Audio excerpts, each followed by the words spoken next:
you We know. went ice skating on the local pond or stream or Yeah, whatever. yeah. Sledding on Neighborhood Hill where you usually did kill yourself.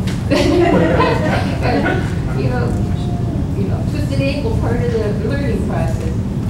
Hey, Is there learn how to something, get is there better. like a waiver or something, saying, hey, you want to come to the park, you have to sign a waiver, that way everybody has fun and the city doesn't worry to death about, you know, kids are kids, you know. You're so paranoid, we didn't have you sign media releases, how's that? You know, that might be some type of concept when we finally figure out how to do the cards.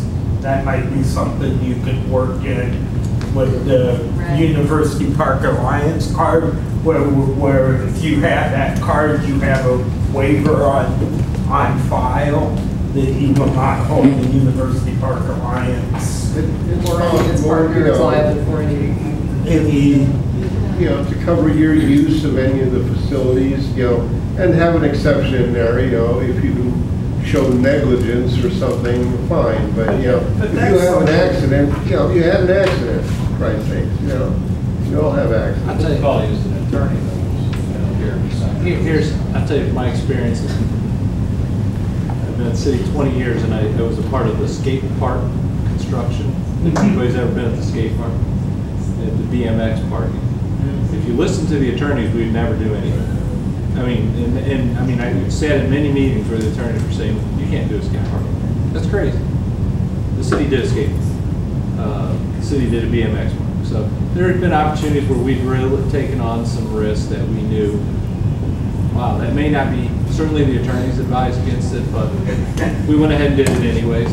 But you're right, it's always a balancing act. Skate So, parks are so great did you have any problems? facility. I mean, as soon as you do something like that, liability raises, you know, the possibility of a suit comes up. You know, yeah, we've had some kids, obviously we had a death at the BMX track recently. So, you know, Have but you gotten sued? I have not heard we were sued over it, no. Life happens. It happens, and it's, But it's kind of in response that honestly, we have stepped out on a few instances and said, you know, the administration has said, we understand the attorneys, thanks for your opinion, but we're going to do this anyway. Because we feel it's the right thing for our community, we'll take the risk. I know we have a dog park on Memorial Parkway. How about putting a dog park in this area? I know there has been some discussion among administration of maybe looking place for pets, yeah. looking for another place for. Let me ask this question. You've heard the 3 meetings prior to this. As I recall, we had flip chart paper going across a couple rooms a couple times. Lots and lots of ideas. And what you've heard tonight is some of the priorities and some of the directions, both phase 1, where there's money available for commitments to certain things, and also longer term possibilities for which money may not yet be available, but there's interest and understanding that that's a direction that needs to happen. Based on what you've heard, the priorities that you're hearing back tonight seem consistent with the kinds of things that you thought were most important for those of you that attended before. Yes, very much so. Okay. Anybody else? Does it seem to be consistent with what you've heard, what you believe, and are we on target? I see some head nods there, yes. Okay, so- I have one question. I'm not really familiar about how some of the things work in the Akron government. The new transit station that they built just south of main part of the city here, they don't have, going back to this thing about concessions, could the parks take a section of that and use it for, you know, They have one coming in. do There's they a coffee have shop one that's coming gonna be in open, there? yeah. Because that would be really cool if the parks could use that, because that would be a money maker for the park system. They could put something in there. But if they've already got something, then Yeah, there's a vendor coming in.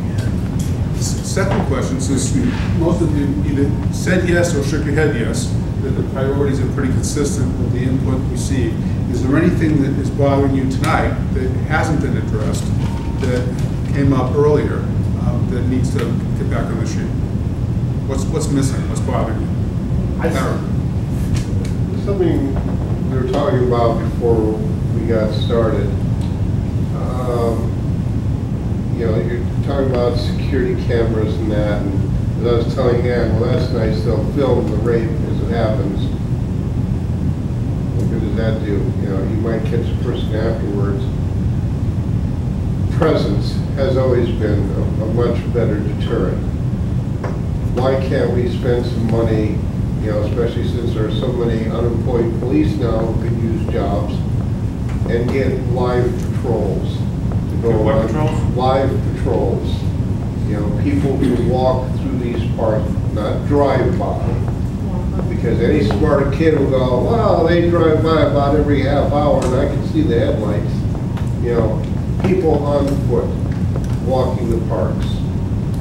I'd like to add that, a couple of years ago in Highland Square, one of the things that we had 2006, we had a joint block watch meeting, and one of the things I recommended that they're doing at other places is the dog brigade, Pooch Patrol. That's what West Hill started to tout as being, you know, we're going to go on Pooch Patrol, and the whole concept is that you have a bunch of people who own their dogs. When they go out and they walk their dogs, they walk together, but you never advertise when you're going out, because when you do, the people are going to rob a house, they go to your house and they rob it. The whole concept of it behind it was you don't say when you're going out, you keep it quiet, but the people who are committing crimes, they don't know where you're going to end up, they don't know where this dog brigade is going to show up, and it keeps them guessing.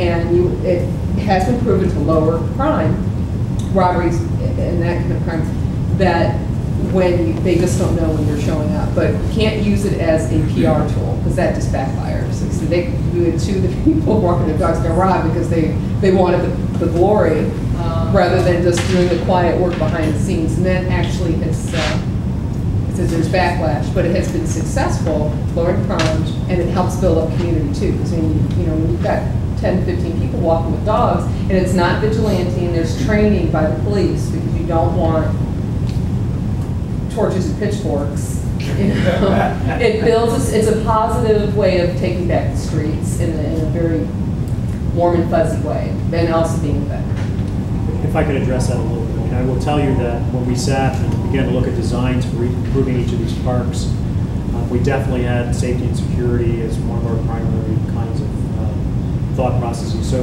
you won't see too many trees, and you'll see carefully placed different activities so that, in fact, the neighbors can easily see what's going on in these places. And so we've thought that part through. I will say to you that, part of my background is in urban safety. We often have the discussion around adding patrols. And I will tell you that the $350,000 we have available to us will be gone in a year by adding 3 or maybe 4 people. And then it'll be gone. And I would urge you that if we make the right kinds of improvements to these parks, we're going to have neighbors meeting neighbors more than they ever have before. And the kinds of things, the kinds of active involvement and neighbors watching out for neighborhoods that we want to accomplish, that really is the basis of all good safety programs, is going to happen much more likely or much more frequently if we have good parks in this neighborhood than if we don't. So we could take that $350,000, spend it on patrols for 1 year, and it would be gone, and then nothing, quite honestly. Or we can invest in what I'll call the infrastructure of safety. And that's what we're trying to do here. So we're designing things very carefully. We're trying to activate space, and we're trying to create community. Community gardens, from my perspective, is actually a community safety program.